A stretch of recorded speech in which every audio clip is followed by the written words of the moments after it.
This is an Undiscovered Legacy production and proud member of Pod Nation Media Network. Analysis causes paralysis. I find with a lot of people, it's the what ifs and I can't do this, or the imposter syndrome of I'm not good enough to be able to do that yet, or who am I to be able to do this, I think is the biggest barrier. And it's interesting, I know so many people that are really successful, yet if you asked the people that were around them when they were 16, 17, 18, they would have probably had the opinion that that person would not be successful at all, almost to a point where their naivety or their just being brave or not overcomplicating things has allowed them to be super, super successful. Salutations, Skoob believers, and we are here again with another amazing entrepreneur. Today we're here with Todd. Hey, Todd, how's it going? I'm very well, thank you. Absolutely. Thank you very much for taking the time out of your day to be on the Undiscovered Entrepreneur, get across the start line, and super appreciate you. Thank you so much. Now, your time of day is a little different than my time of day right now. Where are you? No, I'm in Dallas. You're in Dallas. Right, I thought you were in Australia. No, not now. Oh, okay. Great. Edit. Gone. Okay. So... All right. So, yeah, thank you so much for being on the Undiscovered Entrepreneur. Super appreciate you. What I like to do here at the very beginning is just ask you a semi-serious question, okay? Yes. All right, here we go. Are you a Skoob believer? I am most definitely a Skoob believer. All right. Yay. Todd's a Skoob believer. Thank you, Todd, for being a Skoob believer. That's awesome. Thank you so much. All right. So, right here, I'd like to know exactly kind of who you are, what your entrepreneur adventure is, and how you got across the start line in your entrepreneur adventure. Yes, very interesting background and story. So I started out as a person that wanted to go to university and get a degree and thought that I'd toe the line and follow the steps to become a businessman of some sort. I wasn't sure what it was. I just wanted to wear a shirt and tie and carry a briefcase. And then after graduating and finding a graduate position, I was in it for all of 6 months before I realized this just isn't for me. And then at the time I was sort of at a crossroads of what do I do? My father wanted me to do something with him, and my girlfriend at the time, she was right into Pilates, and she had been introduced and asked to become an instructor by her instructor. And then from there, 6 months later, we were running classes all around our town, 40 classes a week, and then realized that, okay, I don't want to be an office worker. I don't want to be I want to be a businessman, and let's just do the best that we can at a young age. We were only 21 at the time. We went all in and opened our first Pilates and yoga studio. And the rest is history. It's just built around that initially, and then got into opening a second location. I've just always had a yearning for getting better and learning along the way. That's fantastic. I kind of had a similar thing too. When I was growing up, I wanted to be a businessman. I wanted to wear the suit and tie and, talk on the phone the same time I'm driving and doing a bunch of stuff all the same time and making money, because I thought that's how it was supposed to be. Even for a while, for 16 years, I was a car salesman. So I was kind of in that business area. I had a couple family members that were car salesmen, so I figured that was a place to go. And for a while, I thought that was the right thing. Now I'm in a completely different world, but it's amazing to me how we could have that almost instilled in us as children to be the picture of success. That's what success is supposed to look like, and it's not really true. No, it most definitely isn't. And I think it's interesting, even with my own children now, to see some have chosen the path of following that. I'll do this and go to the next step and the next step to become this. Others are like, I'll just see where the wind takes me, and I'll find something that I love doing, and I'll just navigate through that learning process. And you kind of know that, you will be successful because you're taking that approach. Yeah, I mean, we all at one point or another were told degree equals success, and especially nowadays, that's not. I really don't think that's the case anymore. 100%. It's definitely a changing environment now where you've got kids that can be 14 or 15 learning AI things, or hustling, selling on Shopify or eBay or Facebook Marketplace, and earning great deals of income for just learning skills through YouTube or where whatever means that you have, which I think is amazing. YouTube University. That's where I learned to podcast. Yeah, Yeah, yeah, exactly, exactly. but It's that's where a lot of people are going now. We have such an abundance of information that's so easily attainable now that definitely it's almost kind of crazy not to take advantage of something like that, no matter what you're doing. 100%. Oh, and the interesting thing, I speak to so many people in a week during the week that want to open their own business or open their own Pilates studio, and it's you can learn all the theory too, but then it's just putting it into practice. That's the biggest step. Like you can absorb so much and read up on and research, but until you actually take that step and go, okay, I'm going to implement one of or two of these things, and that's going to catapult me forward so far. That it's my biggest with my own children, but with people that I speak to as well. It's like it's all good that you're learning this, but let's put something into practice and start making our way towards the goal. Exactly. We can learn as much as we want, when we want, how we want, but it's what Yeah, we do with the information that we've been given is what definitely. makes us successful, or just waiting on the sidelines for something to happen to us. We Yeah, have to take, as entrepreneurs, we have to take the initiative to get across the start line and to make that first step, whatever it might be, to do definitely, what we need to do. definitely. And what you have in your mind's eye mightn't be exactly the path that you follow, but everything is another door that's opening. So it is like a choose your own adventure book in some ways, that you get to a point where you've got the option to go this way or this way, and you choose this way, and you might be a learning down that door, and then you get yourself back onto that path. I think that's an awesome journey as well. Good or bad, it doesn't matter. It's going to Totally. be an adventure. Yeah, exactly. And there's so many learnings from it about yourself and about everything else within the world, which is incredible. Yeah, you're definitely going to learn about a lot about yourself and how, your mind works. I know Definitely. that I experienced a lot of that when I was first getting started too. I had very serious imposter syndrome. I didn't know how to get over it or around it, and it took somebody to say something to me that made me kind of think, wow, that is kind of different than I had to Yeah, think about before. Give me a different perspective, and sometimes that's what it takes. definitely. Definitely. And taking on that feedback too, like not as a personal attack, but as like feedback that you can grow with, I think is one of the critical pieces. It's so easy to take feedback as some like a negative thing, Mm, right? Oh, they definitely. don't like me, or they. But Yeah. what it really is how you perceive yourself, and how Yes. you perceive how you take in the information is what makes you who you are. Definitely. Definitely. And, understanding that you may not be everyone's cup of tea, but you'll find your tribe, and then they'll be the people that be cheering for you or rooting for you when you're in your successes, and there for you to a shoulder to cry on when you need it too. Yeah, surround yourself with those good people. It's Yeah, so important to be able to 100%. find those good people that are going to cheer you on. A lot of Yeah, times, though, the tribe will find you before you find them if you do it the right way. definitely, definitely. Yes. All right. So, what do you think stops most entrepreneurs from getting across the start line? I mean, we've experienced, yeah, exactly. I mean, we've experienced so many different things, but what do you think more than anything else? The mind. I think the old saying of analysis causes paralysis. I find with a lot Hmm. of people, it's the what ifs and the I can't do this, or the imposter syndrome of I'm not good enough to be able to do that yet, or who am I to be able to do this. I think is the biggest barrier. And it's interesting. I know so many people that are really successful.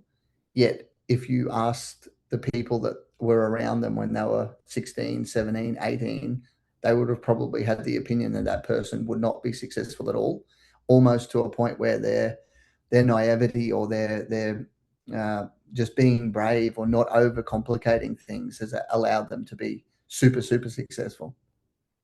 Absolutely. Getting caught up with the what ifs, I that's definitely a big one because a lot of times people will go, well, what if it doesn't work, or what if it fails, or what if this Yeah. and what if that?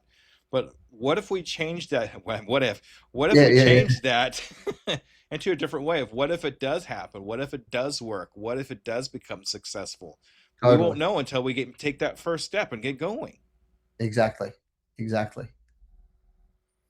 All right. So do you think that's the same thing that happened to you when you were first getting started too? I mean, what kind of difficulties did you have when you first got started? Oh, I mean, so many difficulties with funds. Like, as I said, we were only 20, and the first commercial lease that we signed was over 100,000 per year. To fit it out would cost a lot, and we did that all through our own money, no loans, no anything.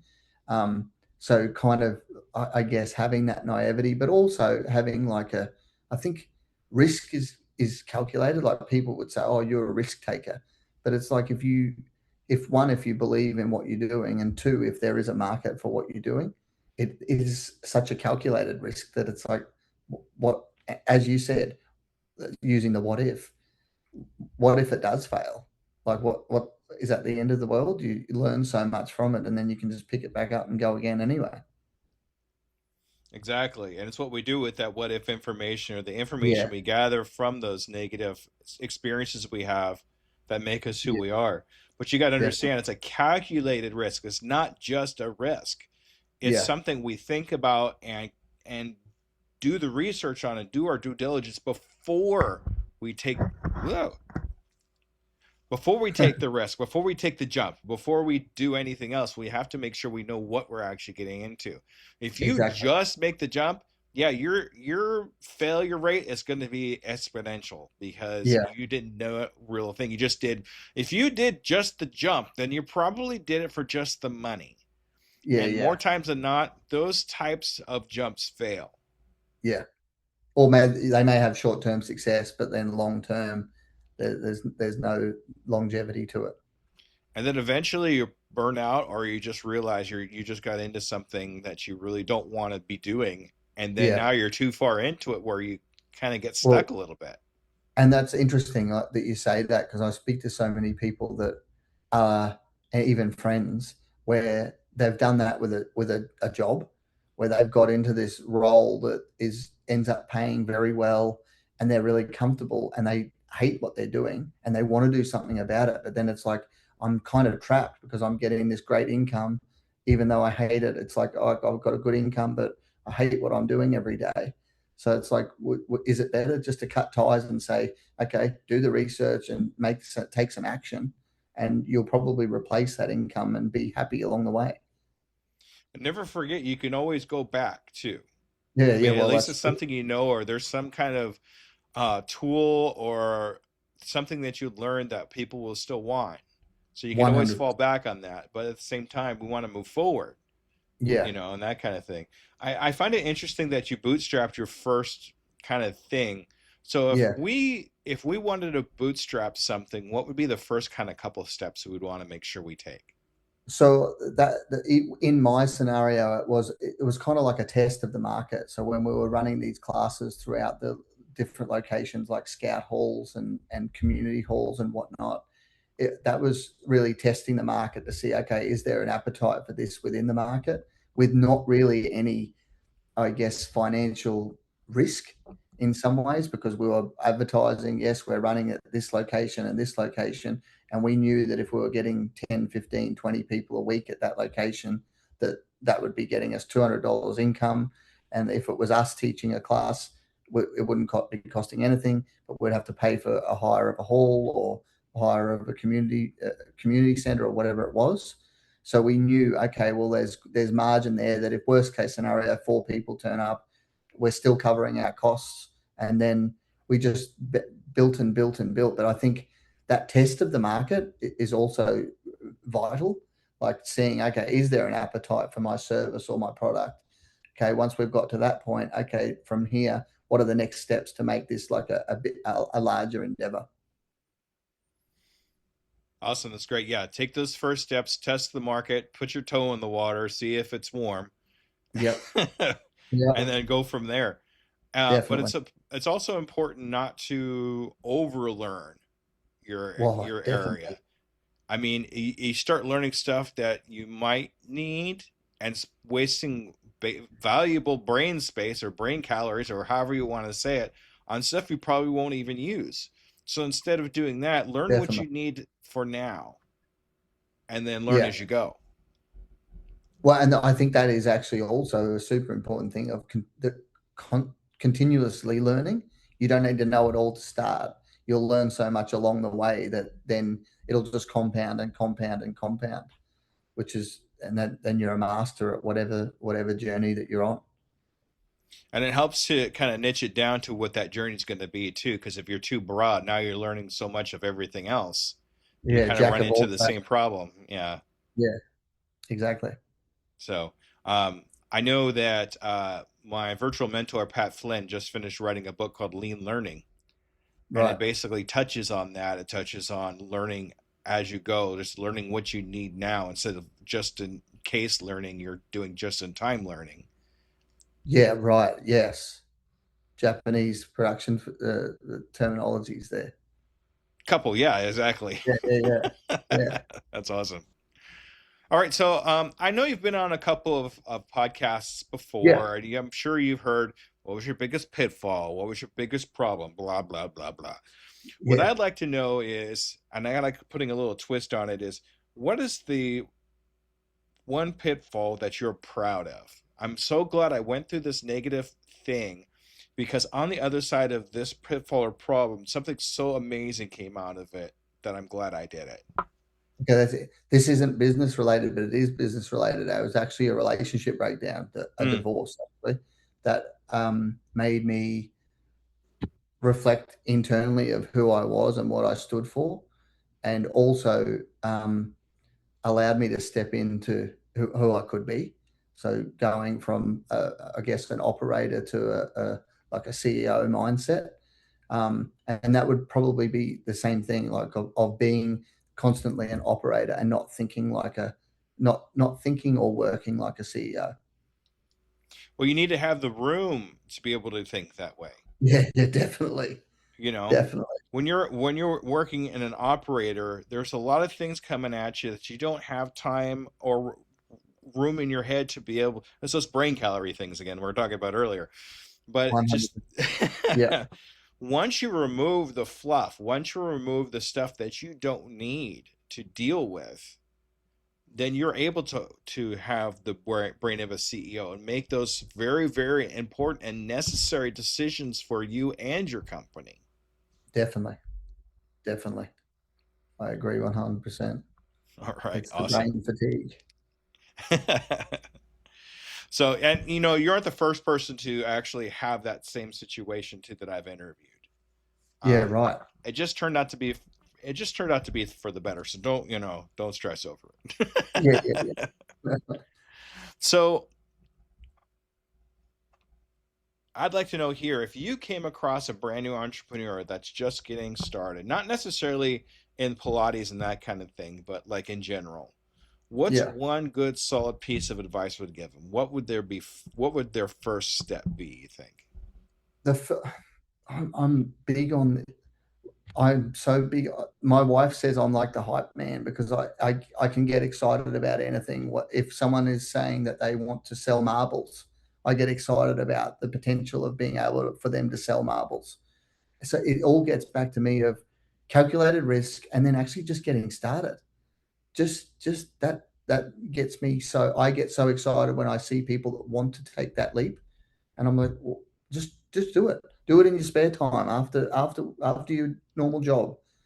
Just get started with something, and then things will start to roll to a point where you'll be able to take off. Yeah, you don't necessarily have to quit your 9 to 5 job right away. No way. There's really no, not really a great big reason to be able to do it until you get to that point where whatever you're doing and whatever income you're making on your side hustle Yeah. equals or exceeds what you're Yes. making on your 9 to 5. That's when you know you're getting to that point where you can maybe start thinking about, maybe going part-time in your business, or maybe going part-time in your 9 to 5 job, Yeah, and maybe start concentrating a little bit more. But the definitely. experiences that you have doing that is going to be just as important as you making that money too, because now you're gathering experiences. You meet people, and it happens. It doesn't just like it's so interesting to me that when I first got started, I automatically started running into people that are doing the same thing I am. Yeah, And it was like an automatic thing. And I thought that I would be competition, or they wouldn't want to talk to me because, they don't know who I am. But the yeah, more I did things, the more I realized I made these connections, and I started meeting those people that wanted to be able to help me definitely. more than anything else. Yeah. And I think that's an interesting thing, that in a human being, we actually want to be empathetic and we want to help people. But you're right, so many people have this that guard up of thinking that, oh, no one will want to help me, I'm all alone, I'm isolated. But you start meeting these people where they can help you in this area, they can help you with this, and it just starts to snowball as well. And to snowball into whatever, I had during last year or the year before, I had this analogy where we start out as a snowflake, but we get a bunch of those snowflakes, we make a snowball, and if we make Yeah, enough snowballs, we can roll it up and turn it into a snowman. yeah, And then that's the way we think about our business too, because the more flakes get together, the bigger the snowball is, until you make that snowman, which is, whatever it is that you wanted it to be in the beginning. So I'm glad you put that exactly. together like that. Yeah, yeah, All right. So I have a tradition with all my guests. In the next 6 months, yeah. where do you see yourself in your company? Do you have a goal for yourself in the next 6 months? Yeah, the next 6 months, we've when I say recently, we're in the last 2 years, we've done a lot more business in the US, and we've got a great product that we're always refining, and that's the other thing. Even with the product based business, is always trying to get better, or make it better, and make our service better. So we really want to focus on dialing in the everything to do with that to make it the best that it possibly can be, but also our service that how we're servicing our clients, and the training and the support that we can offer them is at an all time high. And so our goal income is to double our income, but also along the way is we want people to be a part of this journey with us. So finding really great team members that want to buy into the values of our business and grow with us is super important for me as well. All right, awesome. So you want to double the income and get some new team members to work behind you. Yeah, exactly. All right. So what I'd like to do with you, Todd, if it's okay, is I'd like to follow up with you in 6 months and have another interview just like this, I'd love that. and see what you've learned over those 6 months, and see if we were able to make a team that's going to stand behind you, like you say, and see where we're at Awesome. that whole income thing. That's awesome. I'd really like that. All right, because now you're not just accountable to me; you're accountable to all my Skoob believers out there. Yeah, So no pressure. exactly. We like pressure. Yeah. All right, Todd. This is your time to shine. This is the time I want you to advertise yourself, how we get a hold of you, and all that good stuff. Okay, ready, Yeah, set, go. yeah, we're on. So we're available at the Core Collab USA.com and also Sculptformer.com, which is our number one product for people that are looking to open modern reformer studios. You can find me there and on socials under the Core Collab USA.